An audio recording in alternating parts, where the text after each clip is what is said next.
गांव बड़कापुरा में अंधविश्वास और टोने टोटकों की कहानियां पीढ़ियों से मशहूर थी। हर गली मोहल्ले में लोग एक दूसरे से अजीबोगरीब घटनाओं के किस्से सुनाते थे। गांव के बाहर एक घना जंगल था जिसे भूतिया बगीचा कहा जाता था। कहा जाता था कि वहां रात में जाने वाला कभी लौटकर वापस नहीं आता। रामेश्वर गांव का एक युवा लड़का इन बातों पर बिल्कुल विश्वास नहीं करता था। वह पढ़ा लिखा था और टोने टोटकों को अंधविश्वास मानता था। एक दिन उसकी माँ बीमार हो गई। गांव के डॉक्टर ने कहा कि यह साधारण बुखार है, लेकिन एक तांत्रिक ने दावा किया कि किसी ने उन पर टोना किया है। रामेश्वर इस बात पर हंसा और इसे नज़रअंदाज कर दिया। लेकिन अगले ही दिन उसकी माँ की तबीयत और बिगड़ गई। वह चीख चीख कर कहने लगी, मुझे बचा लो, मुझे बचा लो, ये मुझे ले जाएंगे। पूरे परिवार को डर सताने लगा। रामेश्वर की चाची ने तांत्रिक को बुलाने का सुझाव दिया। तांत्रिक, जिसका नाम था बाबा बलराम, गांव में काले कपड़े पहने और चिल्लम पीते हुए पहुंचा।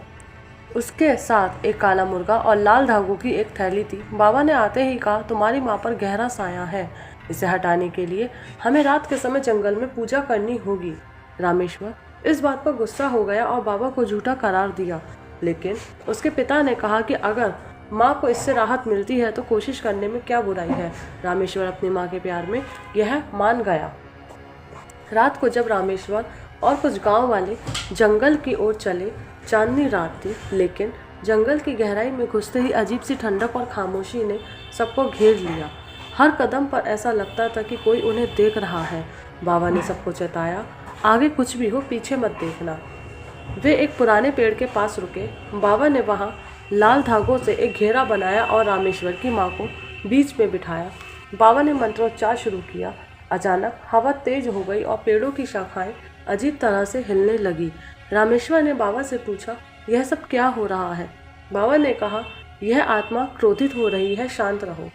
मंत्रोच्चार के दौरान एक काले साए ने रामेश्वर की माँ को घेर लिया। वह चीखने लगी, मुझे छोड़ दो, मुझे छोड़ दो, मैं कुछ नहीं जानती। बाबा ने मुर्गे की बलि दी और खून को घेर के चारों तरफ छिड़क दिया। तभी एक जोरदार आवाज गूंजी, तुमने मेरी शांति भंग की है, इसका अंजाम बुरा होगा। सब लोग डर से कांपने लगे। बाबा ने कहा, यह आत्मा बहुत प्राचीन है, इसे शांत करने के लिए हमें इसकी मांगे पूरी करनी होंगी। आत्मा ने कहा, जो यहाँ आया है उसे अपनी सबसे प्रिय चीज की बलि देनी होगी। रामेश्वर ने बाबा से कहा, यह सब बकवास है, मैं अपनी माँ को यहाँ से ले जा रहा हूँ। लेकिन जैसे ही उसने अपनी माँ को उठाने की कोशिश की, उसका शरीर बर्फ की तरह ठंडा हो गया। आत्मा ने कहा, अगर तुमने मेरी बात नहीं मानी तो सबका अंत यही होगा। बाबा ने डरते हुए कहा, हमें इसकी मांग माननी होगी। रामेश्वर ने हिम्मत जुटाकर पूछा, तुम क्या चाहती हो? आत्मा ने ठंडी आवाज में कहा, तुम्हारे बाबा बलराम की हत्या। वही मेरा अपमान कर चुका है, मुझे उसकी आत्मा चाहिए। बाबा ने घबराकर सबको देखा। रामेश्वर ने कहा, तुमने झूठ बोला और अब तुम्हें ही उसकी सजा मिलेगी। रामेश्वर ने बाबा को आत्मा के सामने धकेल दिया। अगले ही पल बाबा की जोरदार चीखें गूंजी। उसका शरीर हवा में उठा और धीरे धीरे गायब हो गया। जंगल एकदम शांत हो गया। रामेश्वर की माँ ने अपनी आंखें खोली और कहा, मुझे क्या हुआ था? रामेश्वर ने सबको लेकर जंगल से बाहर निकलने का फैसला लिया। उस दिन के बाद से बाबा बलराम को कभी किसी ने नहीं देखा। गांव वालों ने इस घटना के बाद टोने टोटकों पर विश्वास करना शुरू कर दिया, लेकिन रामेश्वर ने सबको समझाया कि डर से बड़े अंधविश्वास पैदा होते हैं, उससे खुद को और अपने परिवार को दूर रखो। लेकिन आज भी जब चांदनी रात होती है तो गांव के लोग उस जंगल की ओर जाने से कतराते हैं।